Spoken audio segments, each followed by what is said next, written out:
వర్షాలు ఇలాగా విస్తారంగా పడుతున్న రోజుల్లో ఎంతోమందిని ఇబ్బంది పెట్టేది ఏంటంటే జలుబు ఇంకా దగ్గు.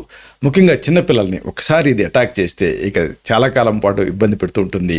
ఒకసారి బ్రాంకైటిస్, ఆస్మాలో కూడా దారితీస్తుంది. ఇలా కాకుండా దీన్ని ఒక మంచి ప్రథమ చికిత్సతో తగ్గించుకోవచ్చు. రోజు కూడా ఒక అర టీ స్పూన్ నుంచి ఒక టీ స్పూన్ వరకు శొంఠి పొడికి తగినంత తేనె కలపాలి. రెండింటినీ కలిపితే లేహ్యంలాగా అవుతుంది. దీన్ని ఆరంగా చప్పరిచ్చి మింగుతూ ఉండాలి. ఇది దిగుతూనే లోపల కఫాన్ని క్లియర్ చేస్తుంది, ఇరిటేషన్ క్లియర్ చేస్తుంది. దీంతో ఈ జలుబు, దగ్గు ఇలాంటివి దరిచేరకుండా ఉంటాయి.